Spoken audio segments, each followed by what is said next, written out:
Arratsaldeon ikusle zer modu zongi etorri bertan berri albistegira. Gaur ekainak 19, astelena, asteragoa, segunak utzizkigun albisteekin.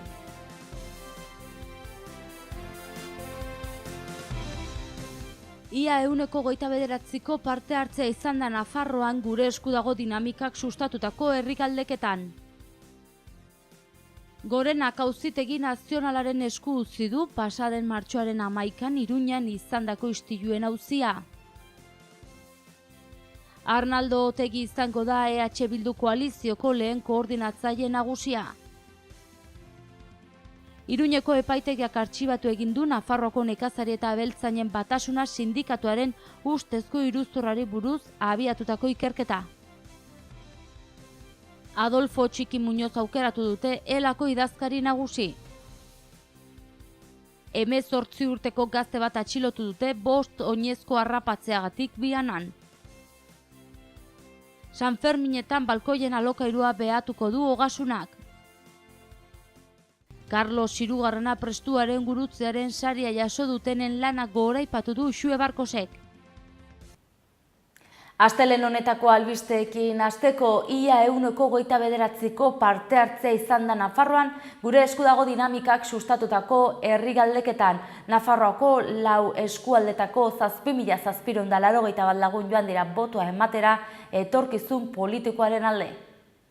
Gure esku dago erabakitzeko eskubideren aldeko plataformak herri galdeketak egin ditu igande honetan Nafarroako 24 udalerritan erabakitzeko eskubideari eta estatus politikoari buruz galdetzeko parte hartzea 28,73koa izan da.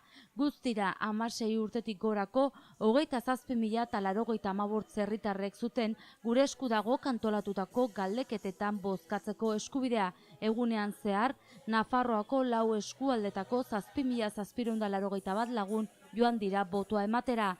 Gure esku dagok zabaldutako datuen arabera parte hartzea 28,73koa izan da eta eskualde hauetako herritarrek izan dute bozkatzeko aukera. Bortziriak, Imotz, Basaburua, Mendialdea eta Sakana.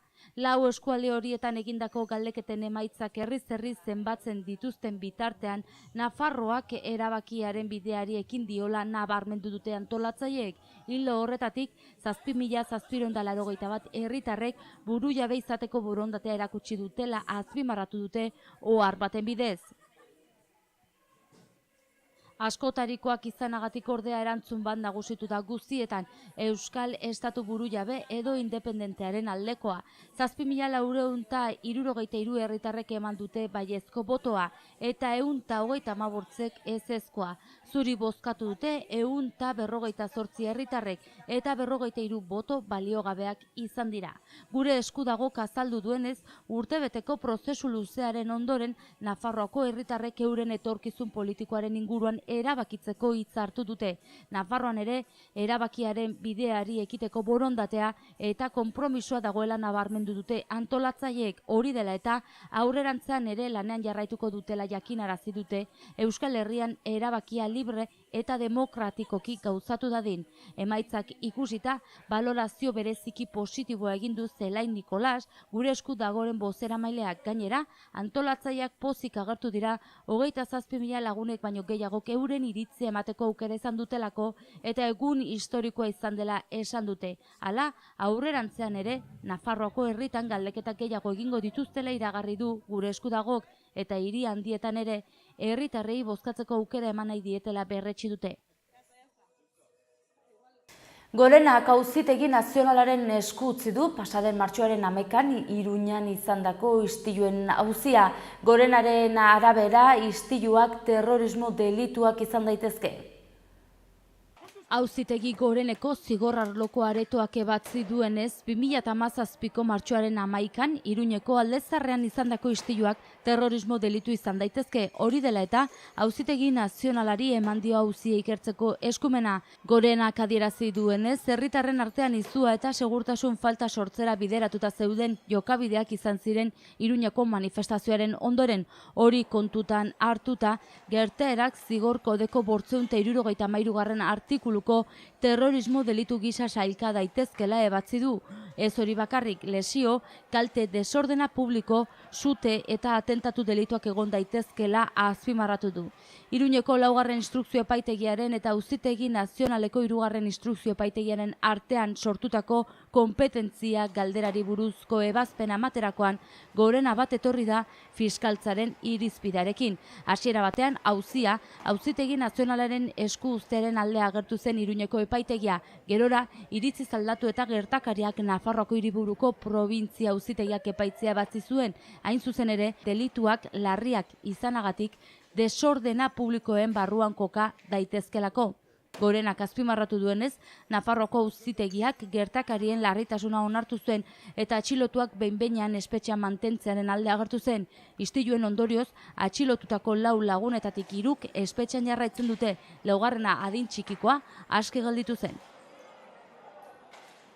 Eta aktualitate politikoarekin jarraitu, Arnaldo Otegi izango da EH Bildu koalizioko lehen koordinatzaile nagusia 184ko botoa eskuratuta. Otegik azpimarratu du iraultza kontserbadorearen alternatiba direla.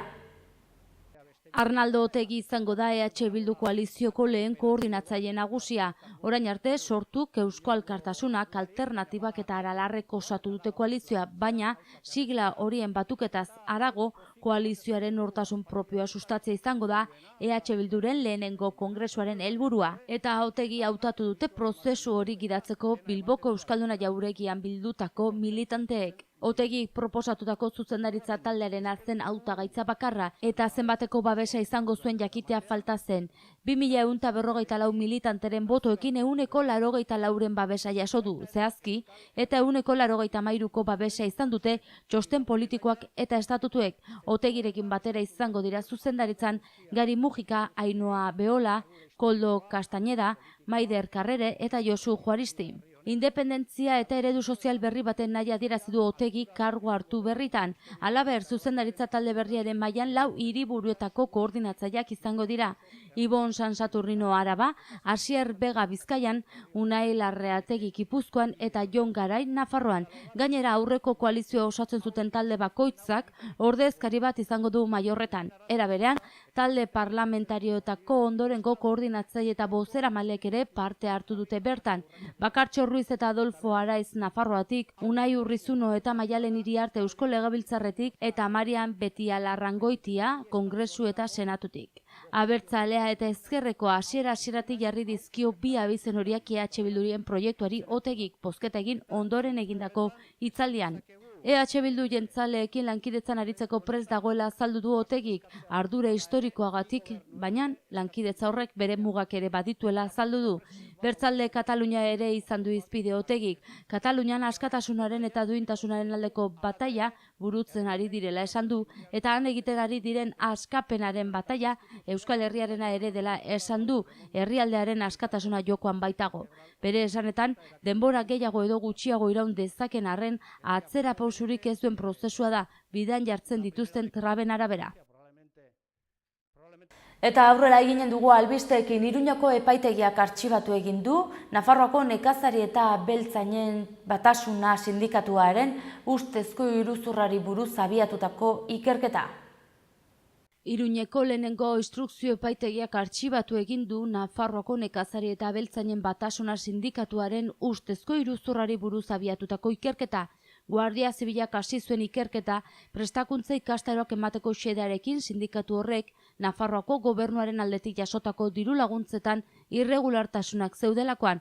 Sindikatuaren, Fundagro Fundazioaren eta Amur erakundaren aurka jarritako salaketa baten ondotik abiatu zen prozedura Nafarroako gobernuak diruz lagundutako ikastaroetan irregulartasunak egon zirelakoan.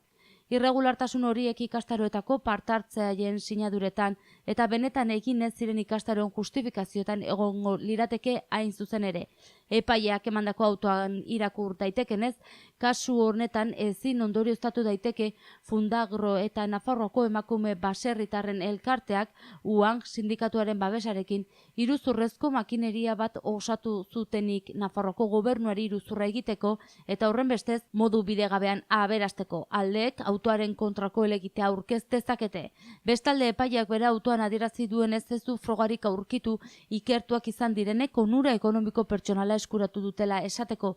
Gaineratu duenez, proiektuak egon bazeuden eta gauzatzen ziren aztertutako dokumentazioan frogatuta gelditu den bezala. Hala ere, diru laguntzak nora joan ziren justifikatzeko egindako espedienteetan irregulartasunak egon zirela ondorioztatu du.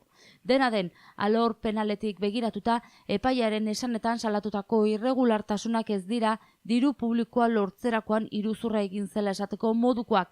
Balizko erantzulei dagokienez, ezin omen zaie batzordeko kidei erantzunkizun penala egotzi proiektuak ikuskatuta eta justifikatuta aurkezten zitzaizkielako. Alderantziz, jasotako dirua itzultzeko eta etorkizunan antzerako gertaerak ez errepikatzeko neurriak hartu dituztela zehaztu du. ELA sindikatuaren 14. kongresuan Adolfo Txiki Muñoz aukeratu dute idazkari nagusi botoen 87,8%. Muñozek bere 3. agintaldiari ekingo dio. ELAren 14. kongresuak Adolfo Txiki Muñoz berrautatu du sindikatuko idazkari nagusi gisa kongresuan parte hartu duten ordezkaren 87,8%aren babesa eskuratuta. Gaurtik aurrera bere 3. agintaldiari ekingo dio Txiki Muñozek, hain zuzen ere, bere azken urteetako kudeaketa txostenak eta datozen urteetarako lanildoak babes zabala jaso ostean. Txiki Muñoz buru izango duen batzorde eragile aukeratu dute eta hau izan da bozketaren emaitza. Aldeko 623 boto, kontrako 73, 16 zuri eta 3 boto balio gabe. Muñozen taldea kontinuista izango da izan ere, berritasun bakarra Peio Igeregi Santa Maria izango da eta negoziazio kolektiboaren, lan osasunaren eta euskararen ardura izango du.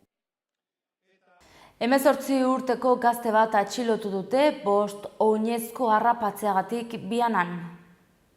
5 oinezko harrapatu dituen auto baten gidari atxilotu du Guardia Zibilak Vianan. Harrapaketaren ostean, oinez joan da lekutik zauritu ez arduratu gabe, geroago bere burua entregatu eta alkoholemia proban positibo eman du. Gertaera atzo goizaldeko 3etan izan zen eta oinezkoek zauriarinak izan zituzten. Horietatik 3 herriko osasun zentroan hartatu zituzten eta bat Logroñoko San Pedro ospitalera eraman zuten Guardia Zibilak jakitera eman duenez. 2 delitu egotzi dizkiote 18 urteko gidariari, bat bide segurtasunaren aurka eta bestea laguntzeko beharra ez betetzea izan ere, Guardia Zibilaren arabera lekutik oinez atera zen eta etxera joan zen zaurituei lagundu gabe, geroago polizia etxera joan zen. Guardia Zibileko agentek egingo dituzte izapideak. Eta Sanferminetan alokatzen diren balkoiak behatuko du Ogasunak. Ezkutuko ekonomiaren kontrako neurrien artean bada zuzenki Sanferminekin loturiko bat. Balkoien alokairua behatuko du Ogasunak, kontrolik gabeko alokairuak egin ez daitezen. Ogasuneko zuzendari administrariak, Luis Esainek adierazi du, ez dela alarmista izan behar eta kantitate txikiak direla balkoien alokairuari lotuta Ogasunak momentuz jaso dituenak. Egoera erregularizatzen ari da haren irudiko. Zerga orgainketaren kontrol plan berriaren berrikuntza da, ostalaritza eta denda txikiei ere bisita eginen dietela tiketak eta fakturak eman ote dituzten argitzeko. Eta gaurko albisteekin bukatzeko Carlos III prestuaren gurutzearen saria jaso dutenen lanako oraipatu du Uxue Barkosek. Uxue Barkos Nafarroako lehendakaria, Nafarroako Carlos III prestuaren gurutzearen sari banaketaren buru izan zen atzo eguerdian. Hain zuzen, honako hauek jaso dute saria, Humberto Bustintze ikertzaile eta irakasleari, Javier Ochoa enologoari, Jos Ulibarrena eskultore eta etnografoari, Miren Txupurroi kazetariari, Julian Retegi pilotariari, Nafarroako diari eta hartzai egunaren antolatzailea den Aralar Mendi elkarteari. Uxue Barkosek ardura hobetzeko grina eta eguneroko hobetzeko jarrera dutela adierazi zuen ekitaldian. Ekitaldi hau, kultura, kirol eta gazteriako departamentuaren klaustro Isabeldarrean egin zen, eta besteak beste, Manu Ayerdi, Miguel Aparra, Mikel Aramburu, Maria Jose Beamont, Ana Ollo, Maria Solana, Fernando Domínguez, Ana Herrera eta Isabel Elizalde kontseilariak eta foru komunitateko agintari eta alkate nagusiak bertaratu dira. Musika emanaldiak ere izan ziren. Barkos lehendakariak eskerrak eman dizkie guztiei, beren izaera ekintzaile arduratsu eta aintzindariarengatik eta Nafarroarekin agertutako konpromiso eta eskuzabaltasunarengatik jardueran argi irakutsi dutelako. Eta gaur bero handia egingo du gurean, goazen eguraldiaren iragarpena ikustera.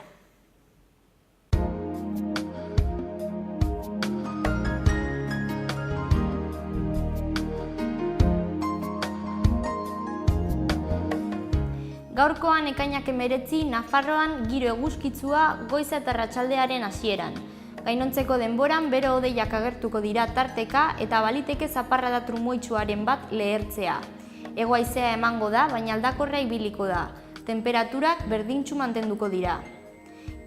Iruña aldean gaur eguzkia bero hodeiekin tarteka. Hego haizea ibiliko da eta 36ko maximak eta 20ko minimoak izango dira. Baztanen eguzkia eta bero hodeiak, zaparrada trumoitsuaren bat lehortzeko posibilitatearekin. Goizean hego haizea eta arratsaldean ipar-mendebaldekoa, 32 eta 20 gradu arteko balioa utziz. Bihar Iruña aldean giro eguzkitsua. Arratsaldetik aurrera bero hodeiak ugarituko dira eta baliteke egunaren amaieran zaparradaren bat ematea. Hego-ekialdeko haizea ibiliko da eta tenperaturak asko igoko dira. Baztanen eguzkia nagusi. Arratsalde gau partean bero hodeiak agertuko dira eta goizeko hego-ekialdeko haizea ahultzen joango da. Temperaturari dagokionez nabarmen igoko dira. Ekainak 19 gaur astelena, goazen egunak utzizkun albisten errepasoa egitera.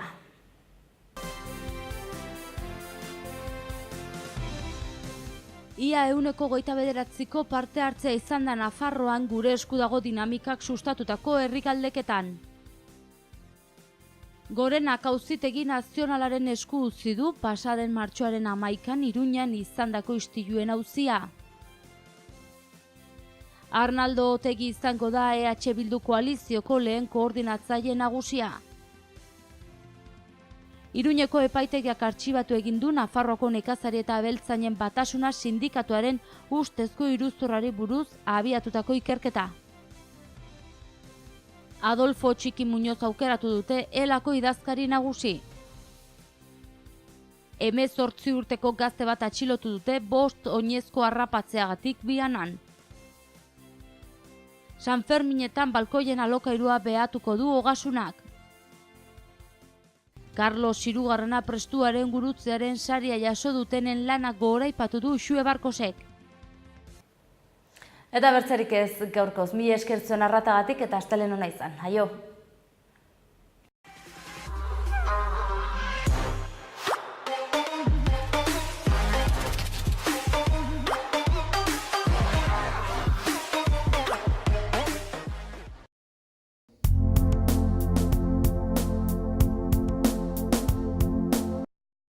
Errenta aitorpena. Hasi da aurrez aurre errenta aitorpena egiteko epea. Ekainaren 23 bitartean arretarako guneetan aurkez dezakezu ala aurrez hitzordua eskatuta Nafarroako Ogasuneko bulegoetan. Orain gainera, zeure ekarpenak zehazki nora joanen diren ikus dezakezu aurrekontua.nafarroa.eus gunean sartuta. Ekarpenez eraikitako etorkizuna. Nafarroako gobernua. Gobierno de Navarra.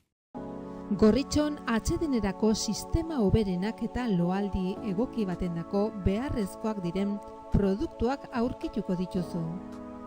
40 urte daramatzagu punta-puntako materialak eta marka hoberenak bezeroaren eskura jartzen.